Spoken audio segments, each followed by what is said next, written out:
Taqwa means we should be God conscious all the time. You're going into the toilet, you be God conscious.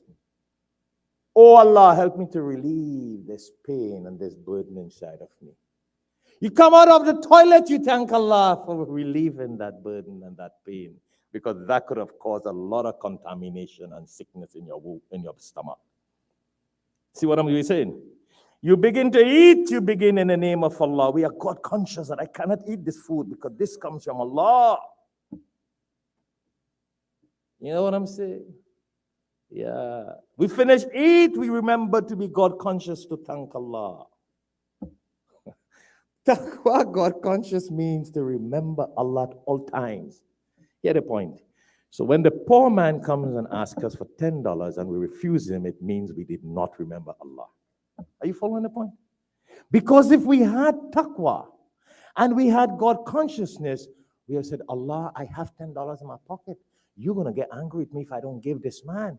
Because you say in the Quran, وَأَمَّا السَّائِلَ فَلَا تَنْهَرْ. Do not refuse someone who asks you. And for me to refuse this person who asked me, I am not conscious of you. I'm not afraid of you. I don't care of your punishment. I care of how I feel and what I do. You see the point? I'm only using one example because that's the regular thing that happens nowadays. So we don't have the God consciousness inside of us. Yeah, we praying salah, we fasting, we doing zakat, hajj. But la'allakum tattaqun, that quality of being God conscious all the time, we are supposed to be so God conscious that in Islam, and I know we have a lot of non-Muslims here, but I see NBC News are here also. In Islam, when you get married, before you sleep with your wife, you're supposed to pray and make a dua. At that time, people go wild. They forget God and forget dua also. They're on honeymoon. But when the moon turns sour, they turn to Allah and say, Allah, what has happened in my life? See, that's what happens. But we were taught, the Prophet, peace be upon him, says, and if you make dua and you thank Allah and you say Bismillah and you sleep with your wife, you prevent shaitan from entering into her. The devil, because a lot of times the devil do enter into women. That's why the children comes out like devil. When you look at children acting like devils, it's a sign that we didn't make the dua when we had honeymoon night with our wife. That's the hadith, brother. That's not my words. Don't ask me to edit this. And don't think we get in vulgar. That's the hadith, the Prophet ﷺ. By you making dua before you sleep with your wife, you prevent shaitan, Satan, from entering into your wife. Go study the Bible and study Christianity and other faith. They will tell you that whole depth of what happens from Adam and Eve and how it came down. And the concept of the birth of children coming out of sin. And it's because of that reason in Islam we were taught, you pray to Allah before you sleep with your wife. That is God consciousness. You see the point I'm trying? I want to get to an extreme point where people forget God. You remember in the masjid, Allahu Akbar, right, Hafiz Muhammad? Lead salah, straighten the line. Everybody knows that. When you get the honeymoon night, you forget all about God. That's because we're not God conscious. You got to be God conscious. La'allakum tattaqoon. The quality of taqwa is supposed to be into us in the sweetest time of our life. That's why the Prophet, peace be upon him, when he was asked about a husband and wife sleeping together, having physical relationship, the Sahabas asked him, is that a sin? He said, how could that be a sin? That's a blessing from Allah.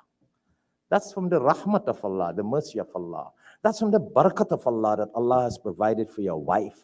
The joy, the happiness, the pleasure that a husband and wife get with each other, it's from Allah. So you should be God conscious and thank Allah before you celebrate your hours with the wife.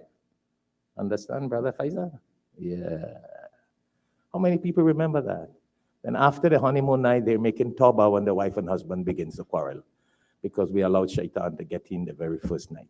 We got to go in the second khutbah. Otherwise, I know you like that kind of talk, right? Everybody like to hear about husband and wife if it's running smooth, inshallah. But that's taqwa.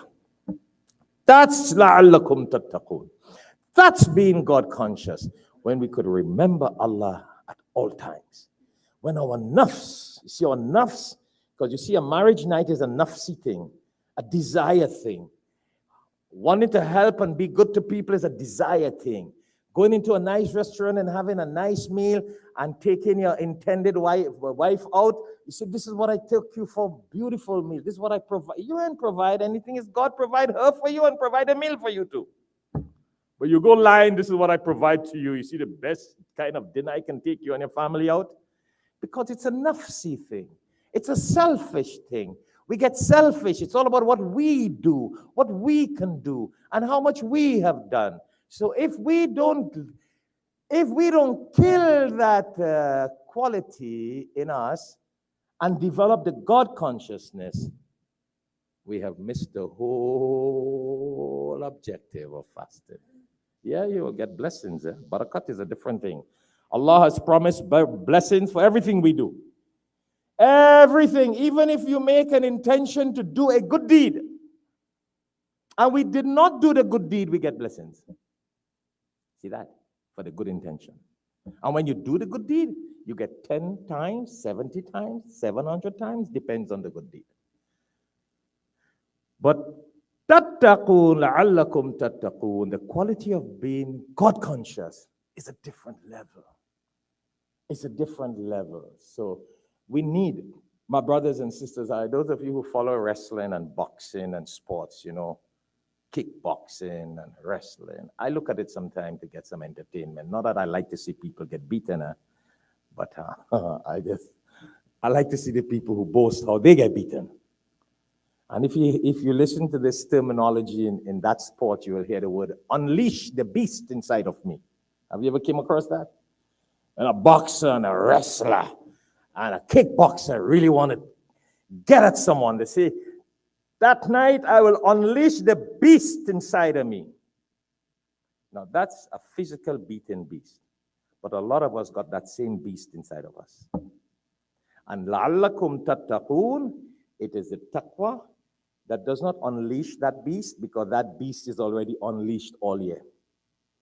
The la'allakum tattaqun, it's that leash that you tie down that beast. Have you seen moms, if they have a wild child? No, sorry, let me take back that word. I put it back. If they have a child that likes to run around, and you go to the airport and the child is running around, oh boy, you know, I were in Hong Kong, and there was someone with us, and they had a child like that. Nice child, smart child, wonderful, clever child. The boy pressed the fire alarm with us in the elevator. I'm like, oh Allah, all the way in Hong Kong?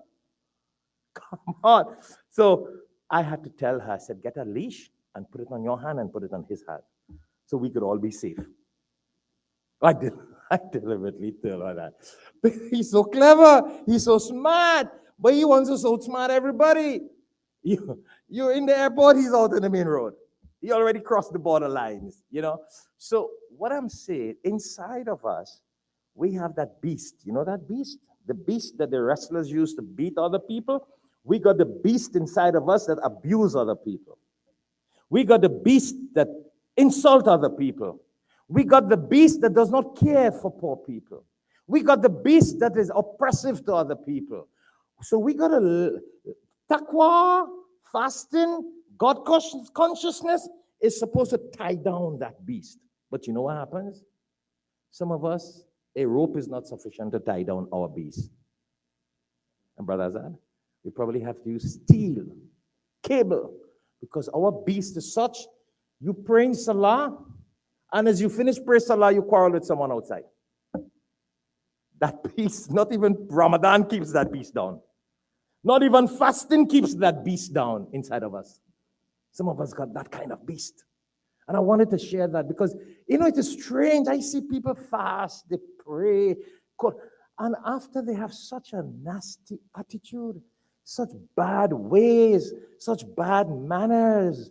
I mean, they don't care, they don't no love. I'm like, so what is this Salah? What is this fasting? What is this Ramadan? What is this Quran? What is this taqwa? Where is it?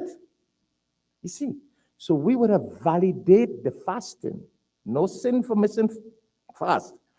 But if we don't become God conscious in our attitude, our mannerism, our behavior with our wives, our husbands, our children, our neighbors, our workers, co-workers, And everyone else, if that change is not in us, forget about it.